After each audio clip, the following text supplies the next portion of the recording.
Obrigado, Maia. Bom trabalho aí, viu? Boa noite a todos. Prazer enorme estar aqui mais uma vez para a gente dar continuidade, no nosso estudo do Evangelho. A gente vai falar hoje sobre a verdadeira propriedade. E é um tema bem interessante aqui para a gente.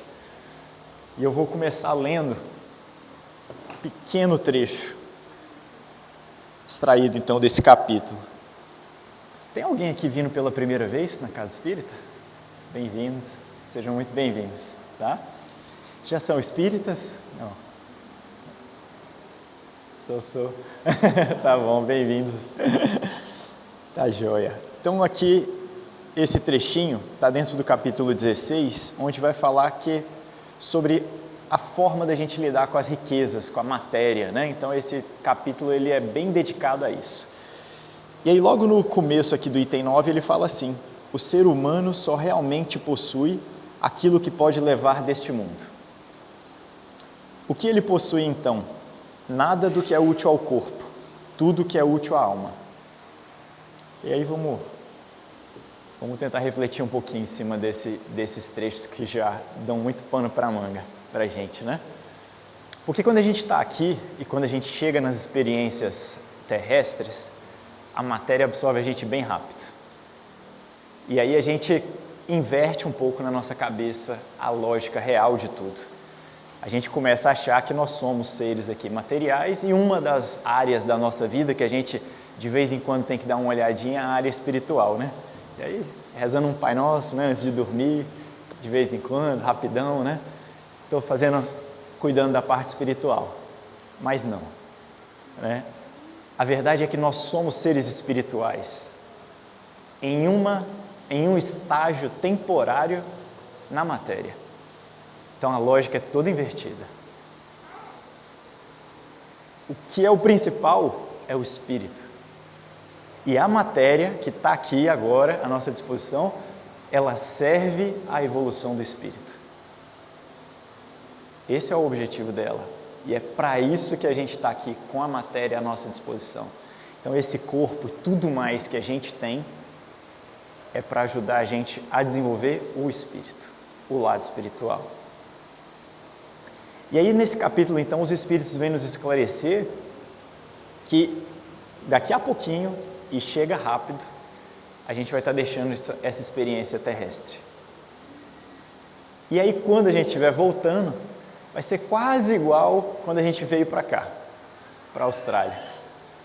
O carro que a gente tinha não deu para trazer, Ou alguém trouxe o carro? Alguém conseguiu? Não, ficou lá, As coisas que a gente tinha, Aqueles móveis que a gente tanto amava, o disco ou qualquer coisa que a gente gostava, era apegado, o abajur que eu adorava, ficou. Provavelmente até algumas roupas que eu gostava ficaram para trás também, Então, assim vai ser daqui a pouco a nossa jornada de volta. A gente vai deixar para trás tudo isso, toda essa matéria, tudo que a gente adora, que a gente gosta, vai ficar tudo para trás. E o que a gente leva? Só o que é útil ao espírito.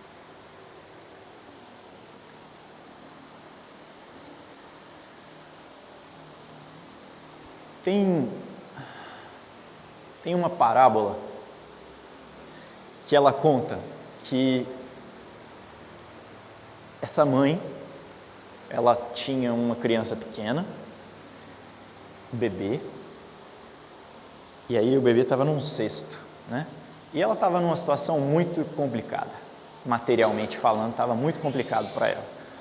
E ela passa em frente a uma caverna, e em frente a essa caverna aparece uma entidade lá para ela e fala assim, dentro dessa caverna tem um tesouro. Você pode entrar lá e pegar tudo que você conseguir.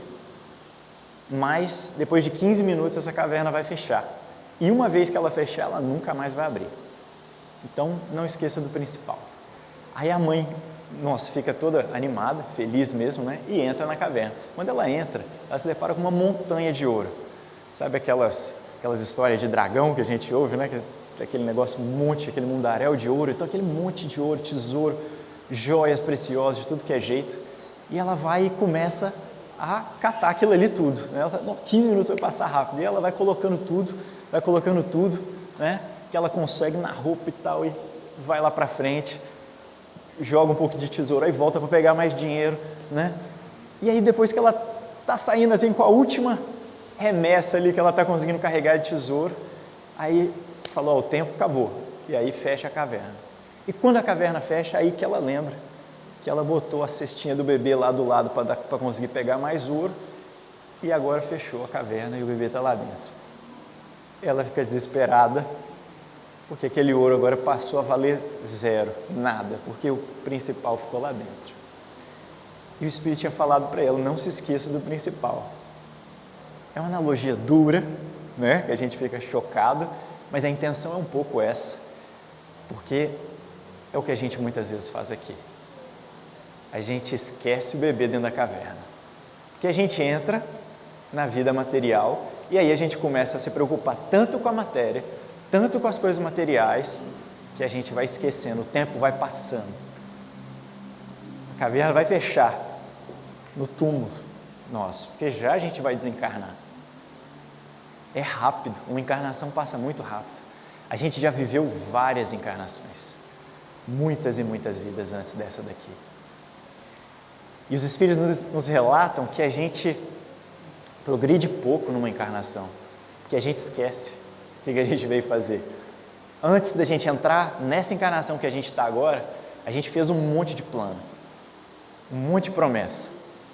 Eu vou fazer isso, dessa vez eu vou viver o amor de Jesus, vou viver o Evangelho, eu vou ajudar os outros que estiverem do meu lado. Promessa que não acaba. Aí quando a gente chega aqui, não, mas primeiro eu tenho que arrumar um emprego bom, né? Peraí, não, primeiro o visto, depois que eu conseguir o visto, aí eu vou ver se eu consigo ajudar os outros, não é assim? Aí a gente começa a se distrair com a matéria. E aí o que devia estar servindo para o adiantamento do espírito, tomou o espaço inteiro. E aí chega o dia, que a gente não sabe, né? Esse dia, aí fecha a caverna, e a gente, rapaz, não vivi nada do que eu me propus a viver, né? Então, esse capítulo de hoje, ele convida a gente a, vamos dar uma parada, vamos ver se a nossa alocação de tempo, a gente pode começar pensando nisso, como é que está a nossa alocação de tempo? Quanto está dedicado ao espiritual e quanto está dedicado ao material? Imagina que está meia a meia, nem perto, né? A gente dedica demais ao material, né? E vai esquecendo o espiritual. Às vezes nem aquela meditação que a gente sabe que faz bem para a gente, mas a gente vai sempre postergando. Às vezes a rede social toma o tempo dela, né? Ou uma série legal na Netflix que a gente está assistindo, e aí a gente vai deixando tudo para depois. E o espiritual vai sendo esquecido.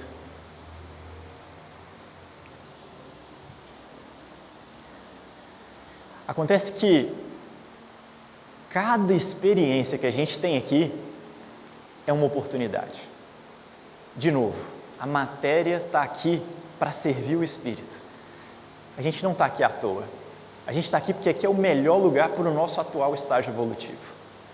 Se tivesse um lugar melhor, a gente estaria nele. Porque na lógica divina, não existe desperdício. Não tem desperdício. Ele é muito eficiente. Tudo tem propósito, tudo tem porquê. É interessante que quando a gente olha a vida de um espírito mais desenvolvido, ou um espírito mais próximo de Deus, vou colocar assim, a gente já nota um pouco que o acaso, o matar o tempo já vai sumindo da vida desse espírito. A gente não consegue imaginar muito uma Madre Teresa assistindo, né, uma novelinha ali só para matar o tempo, né? Não, ela usava cada minuto, né, na tarefa que ela entendia ser o papel dela aqui. O Chico Xavier, né, Gandhi, a gente vê todos esses espíritos desenvolvidos usando o tempo de uma forma muito eficiente. Cada experiência, cada contato, tudo é usado de forma eficiente. E Deus, e esses espíritos só estão um pouquinho mais perto, mas eles ainda não estão lá coladinhos com Deus, não. Deus é toda eficiência. Tudo que Ele faz tem propósito e tem um porquê. Então, se a gente está aqui, nesse momento agora, na matéria, é porque aqui é o melhor lugar para a gente.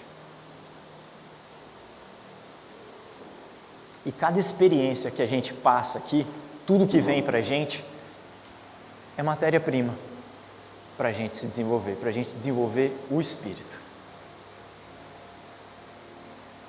Ah, mas o chefe não, aquele chefe lá que eu tenho, né, que pega no meu pé, aquele não, aquele lá, ali não é o flatmate difícil, né? Poxa, mas ele não lava a louça. Eu chego lá, eu tenho que lavar o prato para eu poder usar. Tudo tem propósito. E as experiências que a gente está passando aqui, elas têm propósito.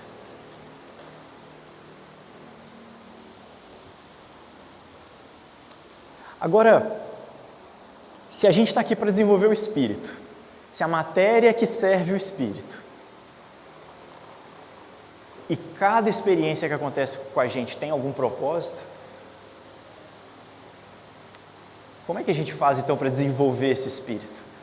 O que é desenvolver o espírito? A gente tem várias virtudes que a gente gostaria de ter e ainda não alcançou. É ou não é?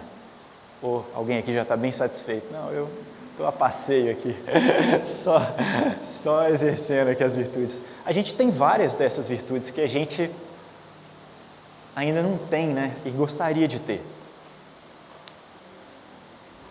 E é interessante que no livro O Céu e o Inferno, já falei isso de outras vezes, ele fala que não tem nenhuma virtude que não é fruto de uma felicidade, que ela não dá causa a uma felicidade, não tem nenhuma. E nenhum defeito que não traga uma infelicidade. E aí, se a gente não está muito feliz ou 100% feliz, é porque tem muita coisa ali ainda para a gente corrigir. Tem muitos defeitos impedindo a gente de ser feliz.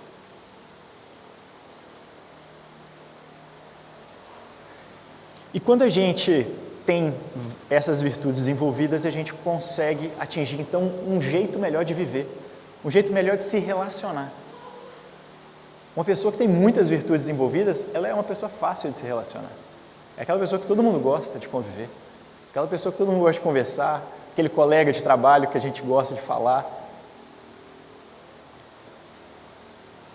Então, o desenvolvimento dessas virtudes, a gente aqui está nessa cidade que é bastante voltada para o físico, né? A gente vê assim, a galera gosta muito de uma academia, não é? Né? Todo mundo gosta bastante. E o desenvolvimento de uma virtude não é muito diferente disso, não. Quer dizer, o processo de desenvolver um músculo não é meio que repetição, levar no limite, causar microlesões. Quem é da área de educação física aí sabe, né? Para o músculo crescer, o que a gente faz? A hipertrofia de um músculo, você causa microlesões naquele músculo, e o músculo, quando se regenera, ele cresce. É assim que cresce, né? E as virtudes são um pouco assim também. A gente vai exercendo ela e leva ela no limite. E aí, quando a gente testa aquele limite, ela cresce um pouquinho na gente. E quando a gente de novo exerce aquela paciência que a gente tem sobrando aqui, né? Na casa espírita só tem gente paciente, então vamos falar até para outras pessoas, né? Mas fingindo que a gente precisa da paciência, dessa virtude, como é que a gente desenvolve paciência? Não vai ser dormindo um dia acordando paciente não, pessoal. Más notícias que eu tenho aqui para vocês. Treinando na academia da paciência lá, ó. E como é que é a academia da paciência? Sendo paciente. Deu raiva aqui agora. Não, mas calma. É hora de exercer a paciência. Hoje eu fiz o compromisso que eu ia exercer a paciência. Então exerce um pouquinho a paciência. Bem-vindos. Então, é assim que a gente faz para desenvolver as virtudes. Treinando. Levando elas no limite. E aí a gente descobre que o limite é um pouquinho além. Um passinho a mais. E aí do outro dia, você conseguiu se calar, você ficou enfesado e ficou nítido na sua expressão que você estava enfesado. Mas você conseguiu não falar o que você queria falar. Pô, beleza, foi um passo. Aí na próxima, quem sabe você consegue esboçar um sorriso, né? E aí quem sabe na próxima você consegue até fazer uma brincadeira. e usar o bom humor. E quem sabe na outra você consegue até ajudar a pessoa que te irritou. Então, a gente vai exercendo devagarzinho. E a gente vai escorregar no meio desse desenvolvimento, né? A gente não chega lá na academia e já pega o peso maior de uma vez e... Não, né? Se a gente fizer isso, a gente só vai se lesionar, né? E assim também é o desenvolvimento da virtude. Não vai ser de uma hora para outra. Vai ser devagar, mas firme, um pouquinho, todo dia. Isso é focar no espírito. Isso é usar a matéria para desenvolver o espiritual. Usar as experiências que a gente tem para desenvolver o nosso espírito, que é o que a gente está aqui para desenvolver. E aí nessa experiência de imigração, ela é interessante, né? Faz com que a gente deixe um lugar que a gente conhece, pega só o que cabe numa mala, às vezes duas, né? Às vezes uma só, e vai embora para esse novo lugar, que a gente acredita que vai ser melhor.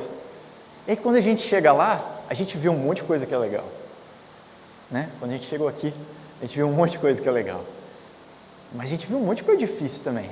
Aí teve um monte de experiência assim, meio difícil também, né? Uma adaptação, a língua. Começar pela língua, né? Mesmo quando a gente sai de lá achando que sabe falar inglês, aí quando a gente chega aqui, a gente, eita, acho que eu não sei tanto assim, né? Não entendi nada do que esse povo falou, não é? Ou quando a gente chega sem a língua, e aí aquela luta para ir aprendendo, para conseguir se comunicar, para conseguir falar o básico, para conseguir entender o básico, o medo de atender um telefonema, ou não conseguir entender. Então, tem as dificuldades. Agora, quando a gente for para o plano espiritual, e quando a gente for ir para um lugar ainda mais desenvolvido do que o que a gente está aqui, como é que vocês imaginam que vai ser esse processo? Será que a gente já vai chegar lá sabendo a língua? O André Luiz, no livro Nosso Lar, ele conta que não foi assim para ele, não. Ele conta que quando ele chegou lá, vários dos espíritos eles conseguiam se comunicar por pensamento. Ele não. Ele precisava usar as palavras. Então, aprendizado, né?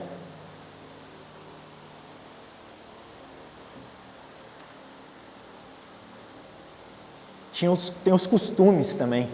Quando a gente chega aqui, aí tem vários costumes diferentes, né? Assim, você vai começar, a gente que é brasileiro, né? Vai no banheiro. Aí, ué, cadê a duchinha? Não é? Cadê a duchinha que tem lá que a gente está acostumado? Aqui não tem. A gente tem que começar a se acostumar. A gente tem outras experiências. O André Luiz, ele conta de outros costumes lá no plano espiritual também.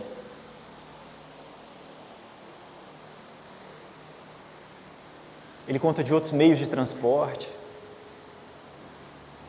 E nessa obra, que é belíssima, eu recomendo muito a leitura, o André Luiz era uma pessoa comum, uma pessoa normal, que desencarna, e esse é o relato dele. Quando ele chega lá, a situação dele está meio complicada. Aí ele passa um tempinho sofrendo, né? E alguém intercede por ele.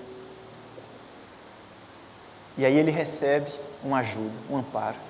E é recebido nessa cidade que ele vai descrever no livro Nosso Lar, que é uma cidade lá no plano espiritual. E quando ele chega, ele tinha sido médico na última encarnação. Ele chega lá achando que já vai conseguir exercer a medicina, né? Mas ele não entende nada do espírito, ele nunca estudou o espírito. Ele estudou só o físico. Aí o pessoal esclarece ele, né? Não, André, você vai ter que começar de outro jeito. Talvez até limpando aqui. Lembra um pouco, né, a nossa experiência aqui. A gente tinha vários títulos lá, né, no Brasil. Poxa, trabalhei ali, assado, formado nisso, naquilo. Poxa, não vale nada, né, o diploma que eu tinha. Tem um processo enorme para validar o meu diploma aqui, né? Não é assim? Mas o André Luiz teve uma situação parecida lá. Vetassés dele lá foi bem complicado. E aí ele começa esse processo lá para poder reaprender. Ele se coloca, né, com muita humildade e vai reaprendendo. Fala assim, nossa, realmente, isso aqui eu não sabia, nunca prestei atenção, né? E ele começa, então, um novo processo de aprendizado lá. Mas o tempo todo que o André Luiz está em nosso lar,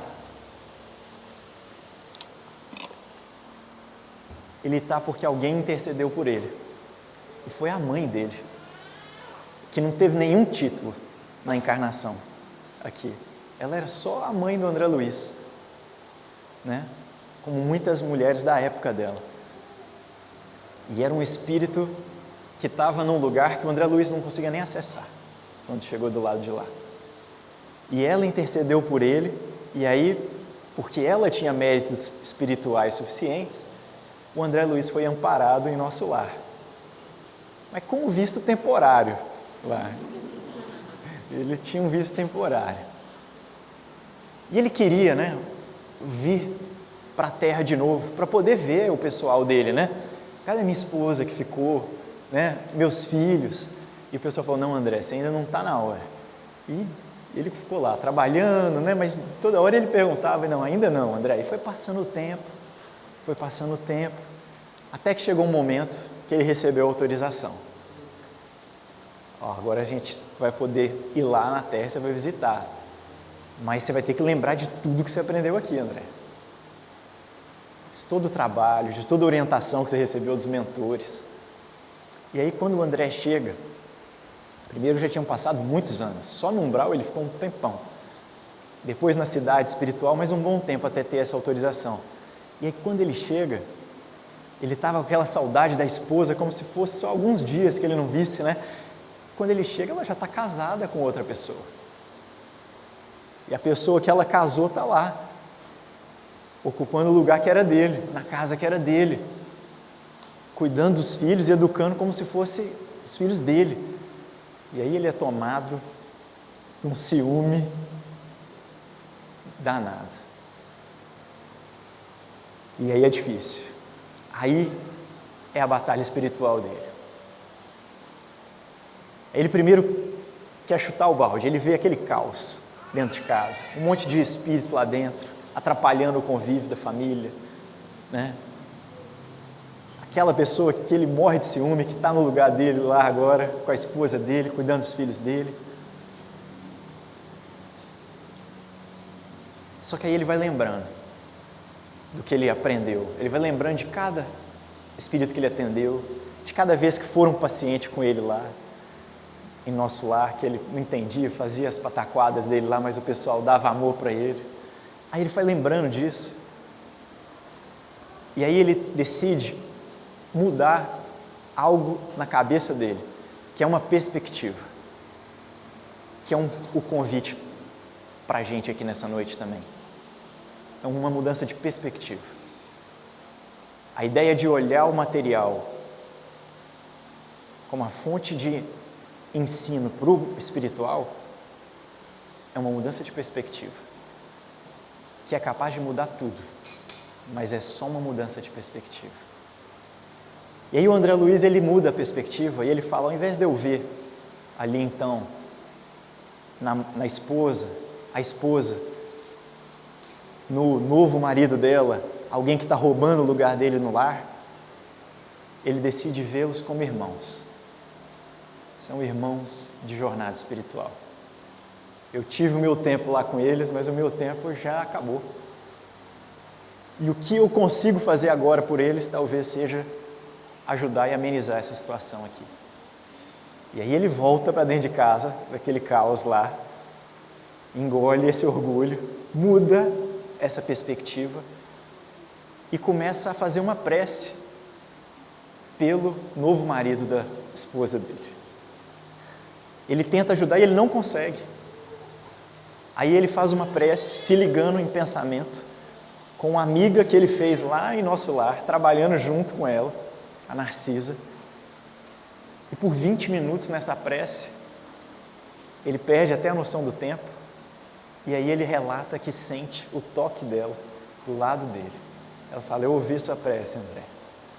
Estou aqui para te ajudar. vamos sem demora. Ela entra com ele na casa, eles fazem um trabalho de passe e amparam o novo marido da esposa dele, cura ele, restabelece a harmonia no lar.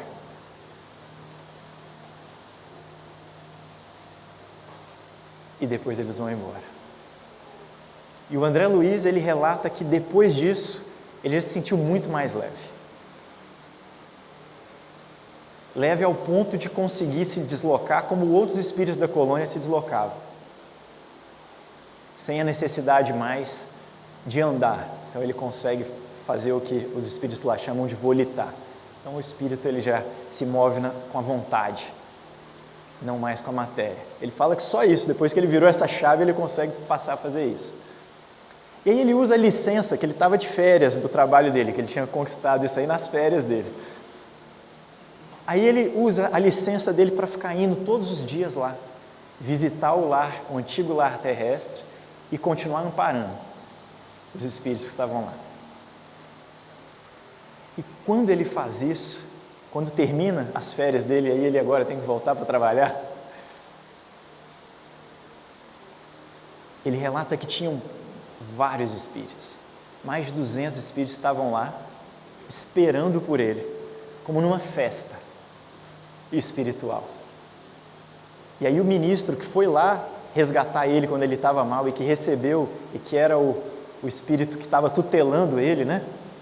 Até então, vira para ele e fala: André, eu tenho a alegria de te informar que agora você é cidadão de nosso lar. Ele ganhou o PR dele. Ele se tornou cidadão de nosso lar quando ele conseguiu vencer o egoísmo e o interesse próprio. Quando ele conseguiu vencer essas chagas espirituais dentro dele, aí o ministro falou: agora você não é mais um visitante aqui, agora você é um cidadão que conquistou o seu direito de morar aqui com a gente.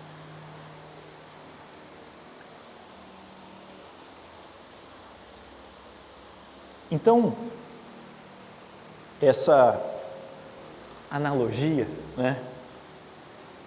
Só para a gente tentar olhar de uma forma diferente a experiência que a gente está tendo aqui, né? Essa experiência de estar vivendo nesse país que nos acolhe, mas muito mais do que só experiência externa, muito mais do que só um lugar onde as coisas já funcionam melhor, é uma experiência espiritual. A gente não está vivendo isso aqui à toa. Se a gente está vivendo essa experiência, está tendo a oportunidade de viver, seja ela temporária, seja ela de longo prazo, que outra notícia para vocês, é tudo curto prazo, porque uma vida é curto prazo. É a experiência que serve o espírito. Então vamos tentar extrair e olhar para essa experiência como oportunidade para desenvolver o nosso espírito. Seja ela curta, seja ela longa.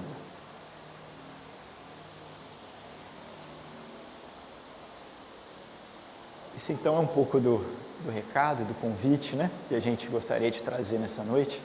Até me estendi um pouquinho, peço desculpa para vocês. Vou convidar então todos a fechar os olhos para a gente fazer uma prece e encerrar.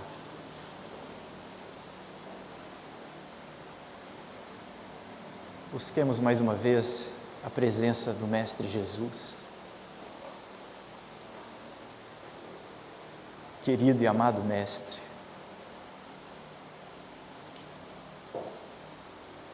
que renunciou aos seus paraísos de luz e infinito amor e bondade, felicidade, para se fazer presente entre nós.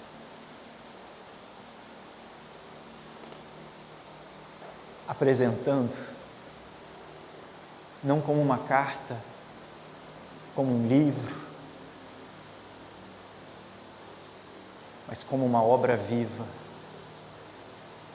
o seu evangelho de luz e de amor.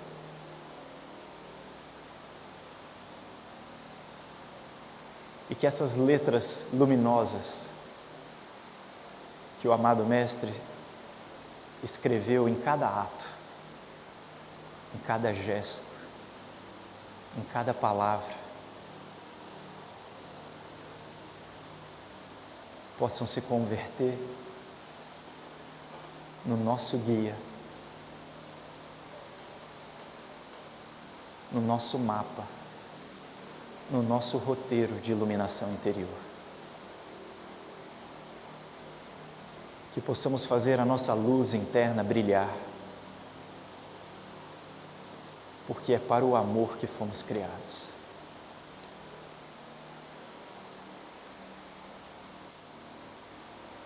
Que possamos ser verdadeiro espelho a refletir a imagem de Deus, aonde quer que nós formos. E que seja o seu amor a nos guiar e inspirar no nosso dia a dia. Se conosco, Mestre amado, hoje, agora e sempre. Que assim seja. Obrigado.